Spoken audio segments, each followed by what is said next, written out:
Shemuel Bet, or 2 Samuel 13 through 15. And after this it came to be that Abshalom, son of David, had a beautiful sister whose name was Tamar. And Ammon, son of David, loved her. And Ammon was distressed, even to become sick, because of his sister Tamar, for she was a maiden, and it was hard in the eyes of Ammon to do whatever to her. And Ammon had a friend whose name was Jonadab, son of Shammah, David's brother. Now Jonadab was a very wise man, and he said to him, "Why are you, the sovereign's son, becoming thinner day after day? Explain it to me." And Ammon said to him, "I love Tamar, my brother Abshalom's sister." And Jonadab said to him, "Lie down on your bed and pretend to be sick. And when your father comes to see you, say to him, 'Please let my sister Tamar come and give me food, and make the food before my eyes so that I see it and eat from her hand.'" So Ammon lay down and pretended to be sick. And when the sovereign came to see him, Ammon said to the sovereign, "Please let Tamar, my sister, come and make a couple of cakes for me before my eyes so that I eat from her hand." And David sent to Tamar to the house, saying, "Please go to the house of your brother Ammon and make food for him." So Tamar went to her brother Ammon's house while he was lying down, and she took dough and kneaded it, and made cakes before his eyes, and baked the cakes. And she took the pan and turned them out before him. But he refused to eat. And Ammon said, "Make everyone go away from me." And they all went out from him. And Ammon said to Tamar, "Bring the food into the bedroom that I eat from your hand." And Tamar took the cakes which she had made and brought them to Ammon, her brother, in the bedroom. And she brought them to him to eat. And he took hold of her and said to her, "Come lie with me, my sister." And she answered him, "No, my brother, do not humble me, for it is not done so in Israel. Do not do this wickedness. And I, where would I take my shame? And you'd be like one of the fools in Israel. And now, please speak to the sovereign, for he would not withhold me from you." But he would not listen to her, not to her voice, and he being stronger than she, he humbled her and laid with her. Ammon then hated her exceedingly, so that the hatred with which he hated her was greater than the love which he had loved her. And Ammon said to her, "Arise and go." And she said to him, "No, for this evil of sending me away is worse than the other you've done to me." But he would not listen to her. And he called his young man serving him and said, "Now put this one out away from me and bolt the door behind her." And she had on a long coat, for the sovereign's maiden daughters wore such garments. And his servant put her out and bolted the door behind her. And Tamar put ashes on her head and tore her long coat that was on her, and put her hand on her head and went away crying bitterly. And Abshalom, her brother, said to her, "Has Ammon, your brother, been with you? But now keep silent, my sister. He is your brother. Do not take this matter to heart." So Tamar remained in the house of her brother Abshalom, but was ruined. And sovereign David heard all these reports and was very wroth. And Abshalom spoke to his brother Amnon, neither good nor evil, for Abshalom hated Amnon because he humbled his sister Tamar. And came to be after 2 years that Abshalom had sheep shearers in Baal Hatzor, which is beside Ephraim. And Abshalom invited all the sons of the sovereign. And Absalom came to the sovereign and said, "See, your servant has sheep shearers. Please let the sovereign and his servants go with your servant." But the sovereign said to Absalom, "No, my son, let us not all go now, lest we be too heavy on you." And he urged him, but he would not go. And he blessed him. And Absalom said, "If not, please let my brother Amnon go with us." And the sovereign said to him, "Why should he go with you?" And Absalom urged him, so that he let Amnon and all the sons of the sovereign go with him. And Absalom had commanded his servants, saying, "Watch, and when the heart of Amnon is glad with wine, and I shall say to you, 'Strike Amnon, then kill him,' do not be afraid. Have I not commanded you? Be strong and brave." Then the servants of Absalom did to Amnon as Absalom had commanded. Then all the sons of the sovereign rose up, and each one mounted his mule and fled. And it came to be, while they were on the way, that the news came to David, saying, "Absalom has stricken all the sons of the sovereign, and not one of them is left." And the sovereign rose up and tore his garments and lay on the ground. And all his servants stood by with their garments torn. And Jonadab, son of Shammah, David's brother, answered him and said, "Do not let my masters say they have killed all the young men, the sons of the sovereign, for only Amnon is dead. For by the mouth of Absalom this has been appointed from the day that he humbled his sister Tamar. And now let not my master the sovereign take the matter to his heart, to think that all the sons of the sovereign are dead, for it's only Amnon is dead." And Absalom fled. And the young man who was watching lifted up his eyes and looked, and saw many people were coming from the way behind him on the side of the hill. Then Jonadab said to the sovereign, "Look, the sons of the sovereign are coming. As your servant said, so it is." And it came to be, as soon as he had finished speaking, that, look, the sons of the sovereign came, and they lifted up their voice and wept. And the sovereign too, and all his servants wept very bitterly.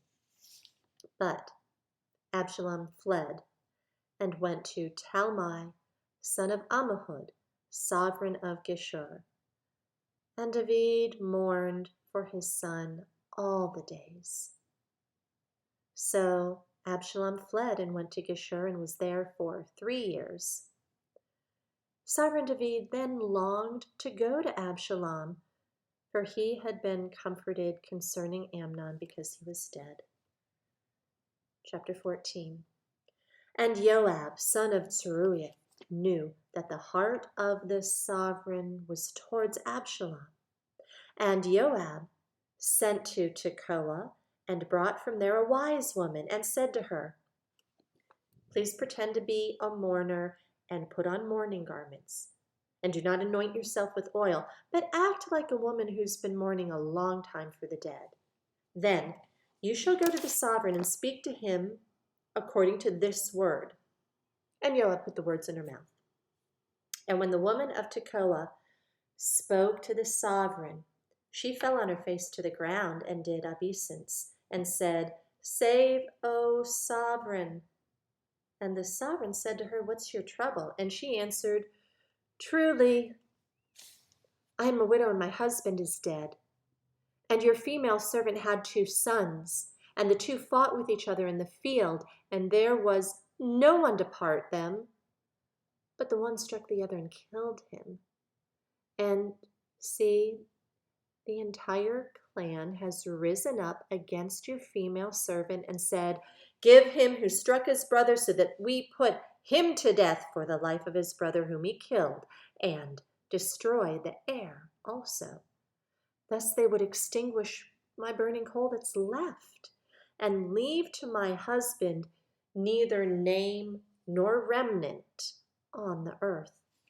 And the sovereign said to the woman, "Go to your house and let me give commands concerning you." And the woman of Tekoa said to the sovereign, My master, O sovereign, let the crookedness be on me and on my father's house, and the sovereign and his throne be guiltless. And the sovereign said, Whoever speaks to you, bring him to me, and let him no longer touch you. And she said, Please let the sovereign remember Yehovah your Elohim, and the Redeemer of blood not destroy any more. As Yehovah lives, not one hair of your son shall fall to the ground. And the servant woman said, Please let your female servant speak a word to my master the sovereign. And he said, Speak. And the woman said, And why have you reasoned like this against the people of Elohim? For in speaking this word, the sovereign is as one who is guilty, in that the sovereign does not bring his outcast one home again. For we shall certainly die and become water spilled on the ground, which is not gathered up again. Yet Elohim does not take away a life, but shall devise ways so that his outcast ones are not cast out from him. And now I have come to speak this word to my master the sovereign, because the people have made me afraid. And your female servant said, Please let me speak to the sovereign. It could be that the sovereign does what his female servant asks. For the sovereign has listened to deliver his female servant from the hand of the man seeking to destroy me and my son together from the inheritance of Elohim. Then your female servant said, Please let the word of my master the sovereign be comforting. For my master the sovereign is as the messenger of Elohim in discerning the good and the evil. And Yehovah your Elohim is with you. And the sovereign answered and said to the woman, Please do not hide from me the matter that I am asking you. And the woman said, Please let my master the sovereign speak. And the sovereign said, Is the hand of Joab with you in all this? And the woman answered and said, As your being lives, my master the sovereign, no one turns to the right or to the left all that my master the sovereign has spoken. For your servant Joab commanded me, and he put all these words in the mouth of your female servant. Your servant Joab has done this to change the appearance of the matter, but my master is wise, according to the wisdom of a messenger of Elohim, to know all that is in the earth. And the sovereign said to Joab, See now, you shall do this matter, and go bring back the young man Abshalom. And Joab fell to the ground on his face and did obeisance, and blessed the sovereign. And Joab said, Today your servant knows that I have found favor in your eyes, O my master, O sovereign, in that the sovereign has done the word of his servant. And Joab rose up and went to Geshur and brought Abshalom to Jerusalem. And the sovereign said, Let him return to his own house, but do not let him see my face. And Abshalom went to his own house and did not see the sovereign's face. And in all Israel there was no one who was praised as much as Abshalom for his handsomeness. From the sole of his foot to the crown of his head, there was no blemish in him. And when he cut the hair of his head, for it was at every year's end that he cut it, because it was heavy on him, when he cut it, he weighed the hair of his head at 200 shekels by the sovereign's weight. And to Abshalom were born 3 sons and 1 daughter, whose name was Tamar. She was a woman of beautiful appearance. And Abshalom dwelt in Jerusalem 2 years, and he had not seen the sovereign's face. Then Abshalom sent for Joab to send him to the sovereign, but he would not come to him. And he sent again the 2nd time, but he would not come.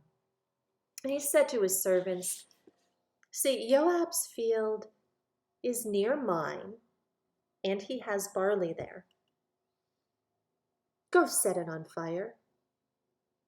And Absalom's servants set the field on fire.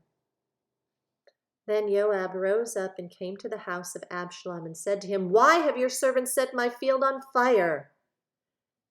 And Absalom said to Joab, "Look, I sent to you saying, 'Come here,' so that I send you to the sovereign to say, 'Why have I come from Geshur? It was good for me while I was there. And now let me see the sovereign's face.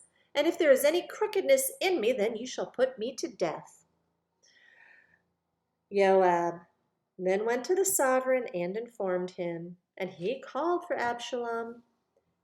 And he came to the sovereign and bowed himself on his face to the ground before the sovereign. Then the sovereign kissed Absalom. Chapter 15.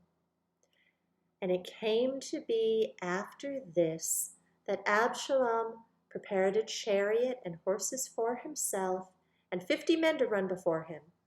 And Absalom used to rise early and stand beside the way to the gate.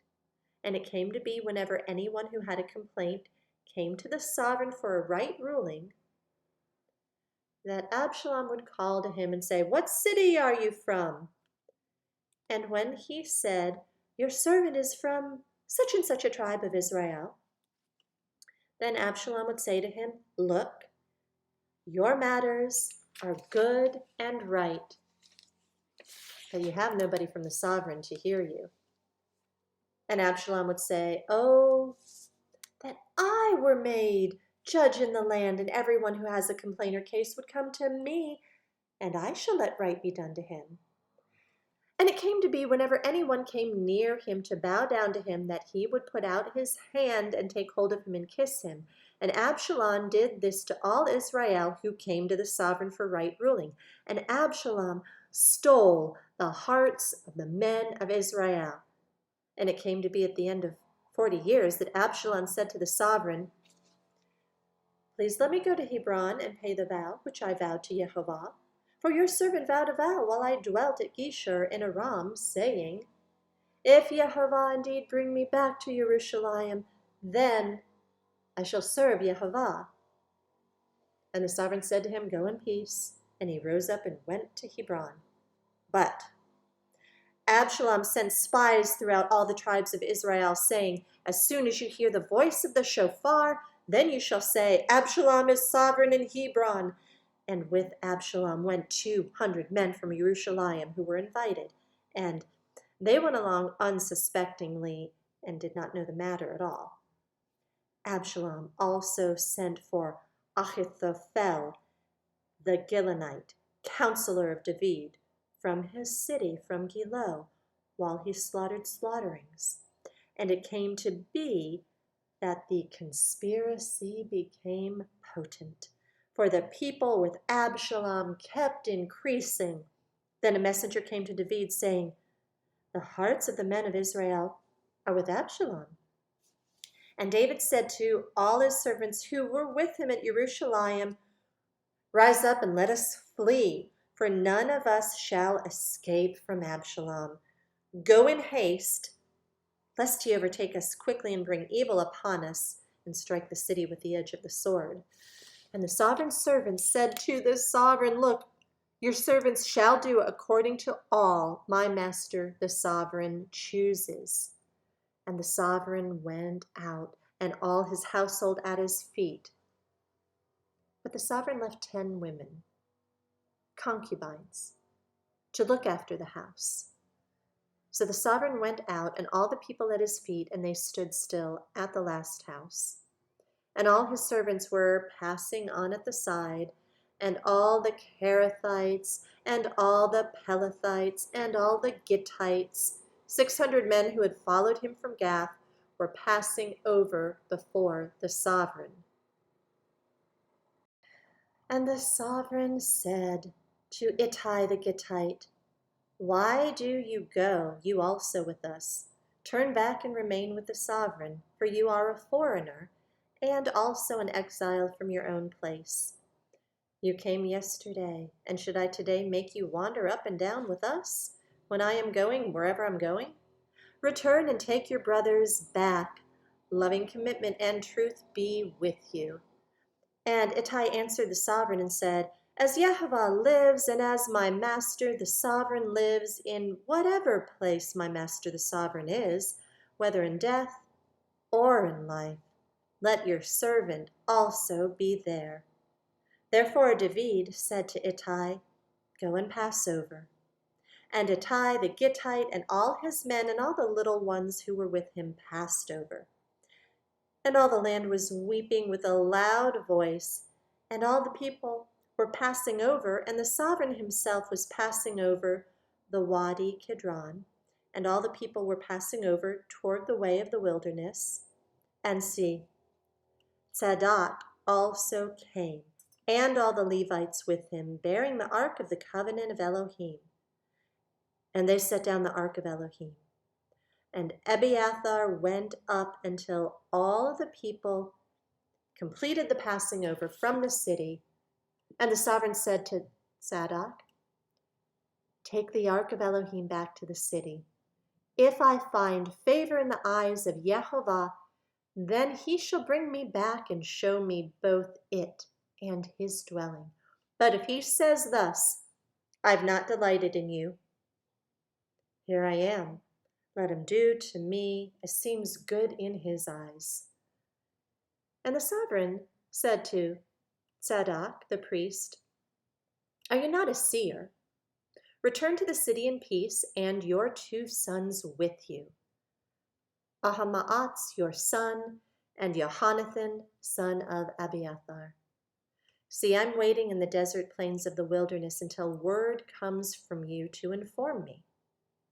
And Tzadok and Abiathar took the ark of Elohim back to Jerusalem, and they remained there. And David went up by the ascent of the Mount of Olives, and he wept as he went up. And he had his head covered and went barefoot, and all the people who were with him covered their heads and went up, weeping as they went up. And David was informed, saying, "Ahithophel is among the conspirators with Abshalom." And David said, "O Yehovah, I pray you, make the counsel of Ahithophel foolish." And it came to be that David came to the summit, where he bowed himself before Elohim, and saw Hushai the Archite coming to meet him with his robe torn and dust on his head. And David said to him, "If you pass on with me, then you shall become a burden to me. But if you return to the city and say to Abshalom, I am your servant, O sovereign, once servant of your father, but now I'm your servant, then you shall nullify the counsel of Ahithophel for me. And are not Tzadok and Abiathar the priests with you there? And it shall be that every matter you hear from the sovereign's house, you should report to Tzadok and Abiathar the priests. See, there with them are their 2 sons, Ahimaaz, Tzadok's son, and Jehonathan, Abiathar's son. And by them you shall send me every matter you hear." And Hushai, David's friend, went into the city, and Abshalom came into Jerusalem.